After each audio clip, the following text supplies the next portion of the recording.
Hello and welcome. In this video, we'll be diving into the fascinating world of polynomial functions. By the end of this lesson, you will be able to sketch the graphs of various polynomial functions and, conversely, find the equation of a polynomial given its graph. We'll start with the simplest curved polynomial, the quadratic, and then build our understanding to sketch more complex polynomials. Let's begin with the quadratic function. The word quadratic comes from the Latin quadratus, meaning square, which refers to the x squared term. A quadratic function is a polynomial of degree 2, meaning the highest power of x is 2. Its general form is y equals ax squared plus bx plus c. The graph of a quadratic function is a special U-shaped curve called a parabola. A parabola has a single turning point, which we call the vertex, and a vertical line of symmetry that passes through this vertex. The most important feature that determines the shape of the parabola is the coefficient of the x squared term, a. If a is positive, the parabola opens upwards and its vertex is a minimum point. If a is negative, the parabola opens downwards and its vertex is a maximum point. Let's look at a quick example. Consider the function y equals 2x squared plus 2x minus 4. Here, the coefficient a is 2, which is positive. Therefore, we know the parabola must open upwards. And indeed, if we were to sketch it, we would see an upward opening parabola with a minimum point. Now, let's consider another function. Y equals negative x squared plus 4x minus 3. In this case, the coefficient a is negative 1.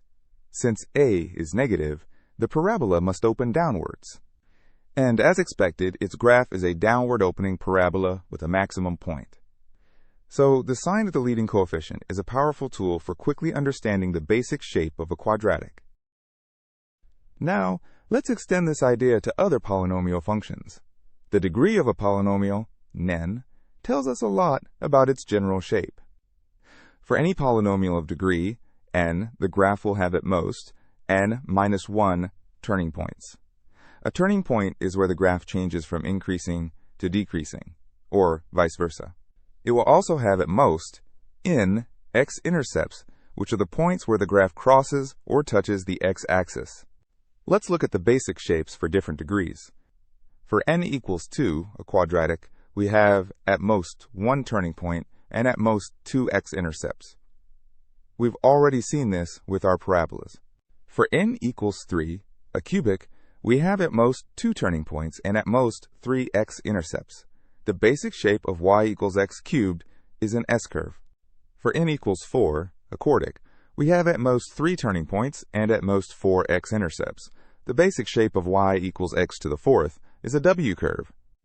Just like with quadratics, the sign of the leading coefficient determines the end behavior of the graph. For even degree polynomials, if the leading coefficient is positive, both ends of the graph point upwards. If it's negative, both ends point downwards. For odd degree polynomials, if the leading coefficient is positive, the graph starts low on the left and ends high on the right. If it's negative, it starts high on the left and ends low on the right. Let's put this knowledge to the test with a worked example. We need to match 3 quadratic equations to their corresponding graphs. Here are our 3 equations and 3 graphs. We'll use the properties we just discussed to make the matches. First, let's analyze the leading coefficients to determine the basic shape of each equation.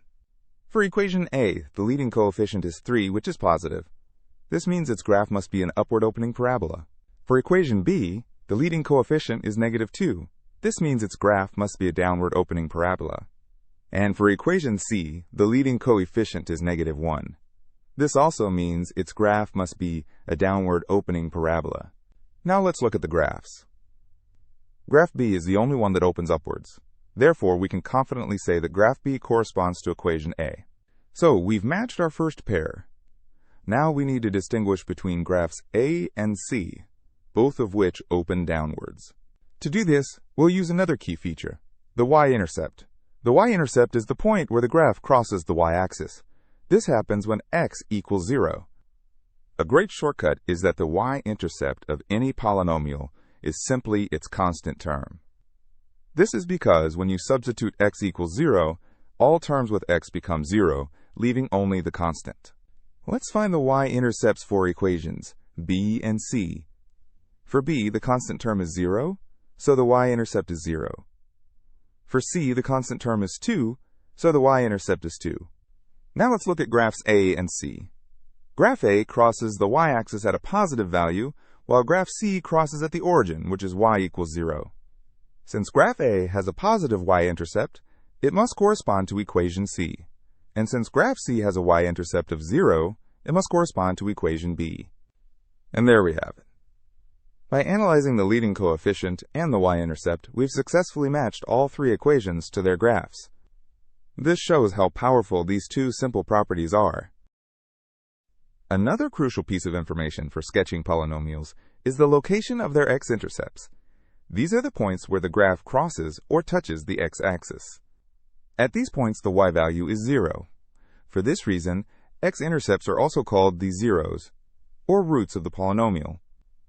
The easiest way to find the x-intercepts is when the polynomial is in its factorized form. If a polynomial is written as a product of factors, like y equals a times x minus p1 times x minus p2, and so on, then its zeros are simply p1, p2, and so on. This is because if any one of these factors is 0, the entire product becomes 0. But there's more to it than just finding the intercepts. The way the graph behaves at each intercept depends on the power of the corresponding factor. This is called the multiplicity of the root. If a factor has an odd power, like x minus a to the power of 1 or 3, the graph will pass straight through the x-axis at x equals a. If the power is 1, it's a simple, straight crossing. If the power is 3 or higher, the graph will flatten out as it crosses, creating a point of inflection. If a factor has an even power, like x minus a squared, the graph will touch the x-axis at x equals a and then turn around. It does not cross the axis. Let's see this in action. Consider the function y equals on x minus 2 times x plus 2. The zeros are at x equals 2 and x equals negative 2. Both factors have a power of 1, which is odd, so the graph will pass straight through the x-axis at both points. And as you can see, the graph does exactly that. It's a parabola that crosses the x-axis at negative 2 and 2. Now, let's look at y equals negative x plus 3 squared. The only zero is at x equals negative 3. The factor, x plus 3, has a power of 2, which is even.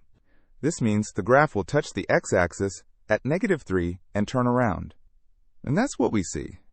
The graph is a downward opening parabola that just touches the x-axis at negative 3. Finally, let's examine y equals x minus 1 cubed times x plus 2. Here we have a 0 at x equals negative 2 with multiplicity 1, and a 0 at x equals 1 with multiplicity 3. So it will cross simply at negative 2 and cross with a flattening at 1. The graph confirms this. It crosses at negative 2, and at 1 it flattens out before continuing upwards. Understanding multiplicity is key to sketching accurate polynomial graphs. Now we can combine all these ideas into a systematic approach for sketching any polynomial graph. Here are the key steps. First, classify the polynomial. Determine its degree and the sign of its leading coefficient to deduce the basic shape and end behavior. Second, find the y-intercept by setting x equals 0. Remember, this is just the constant term.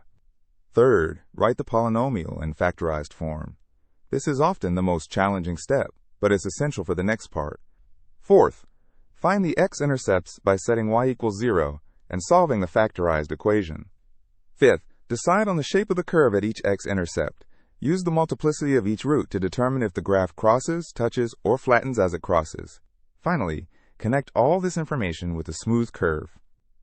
Remember, a sketch doesn't need to be perfectly to scale, but it must show the correct shape and clearly label all intercepts. Let's work through an example using these steps. We'll sketch the graph of y equals 1 minus x times x minus 2 squared. Step 1. Classify the polynomial. Let's expand it to find the degree and leading coefficient. Expanding x minus 2 squared gives x squared minus 4x plus 4. Then multiplying by 1 minus x gives negative x cubed plus 5x squared minus 8x plus 4. The highest power is 3, so it's a cubic. The leading coefficient is negative 1. This means it's a negative cubic, so it will start high on the left and end low on the right. Step 2. Find the y-intercept. Set x equals 0 in the original equation. This gives y equals 1 times negative 2 squared, which is 4. So the y-intercept is at 0, 4. Step 3 and 4. Find the x-intercepts. The polynomial is already in factorized form. Set y equals 0. This gives 1 minus x times x minus 2 squared equals 0. The solutions are x equals 1 and x equals 2. Step 5. Decide on the shape at each intercept. At x equals 1, the factor 1 minus x has a power of 1, which is odd, so the graph will pass straight through the x-axis. At x equals 2, the factor x minus 2 has a power of 2, which is even, so the graph will touch the x-axis and turn around. Step 6. Sketch the curve. We start high on the left. Pass through the y-intercept at 0, 4. Cross the x-axis at 1, 0.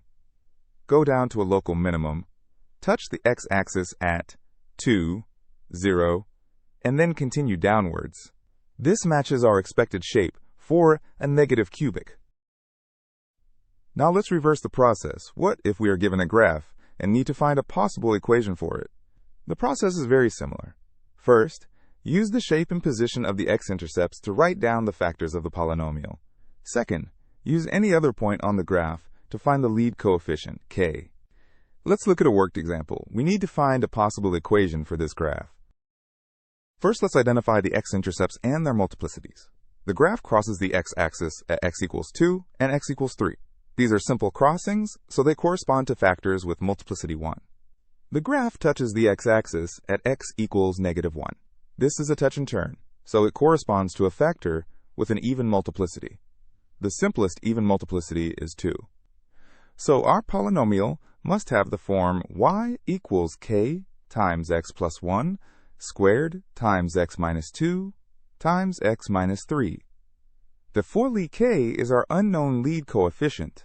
To find k, we use the other point given on the graph, which is 1, 24. We substitute x equals 1 and y equals 24 into our equation. This gives us 24 equals k times 2 squared times negative 1 times negative 2. Simplifying this, we get 24 equals k times 4 times 2, which is 8k.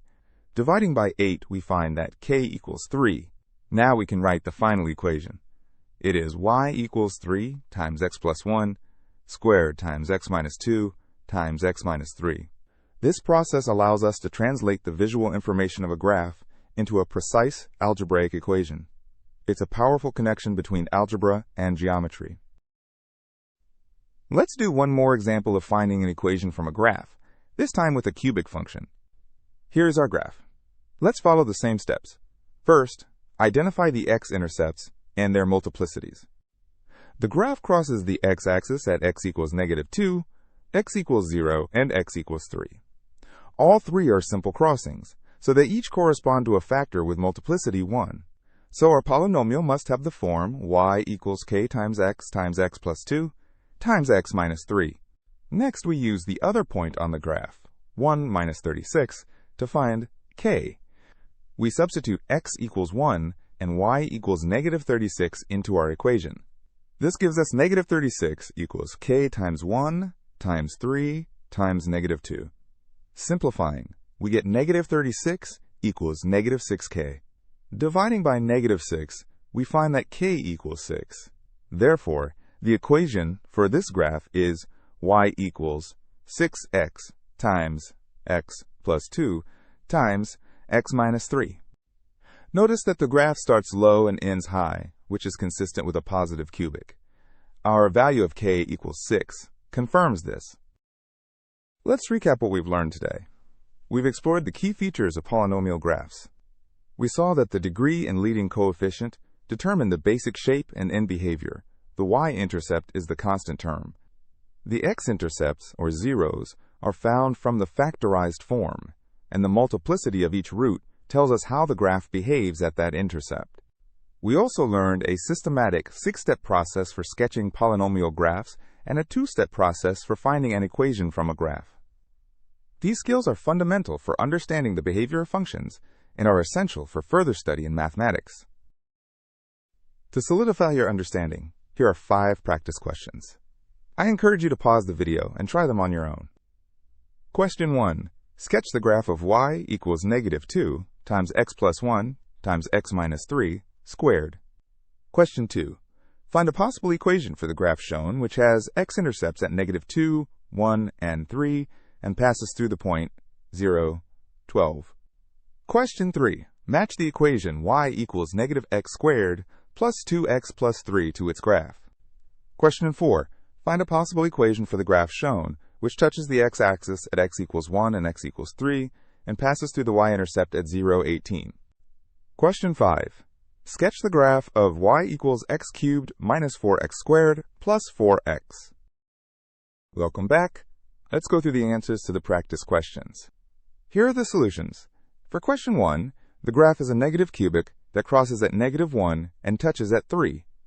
For question 2, the equation is y equals -2 times x plus 2 times x minus 1 times x minus 3. For question 3, the equation matches graph B, which is a downward opening parabola with a y-intercept of 3. For question 4, the equation is y equals 2 times x minus 1 squared times x minus 3 squared. And for question 5, the graph is a positive cubic that crosses at 0 and touches at 2. I hope this video has helped you understand how to sketch polynomial functions and find their equations. Keep practicing, and you'll master these skills in no time. Thank you for watching.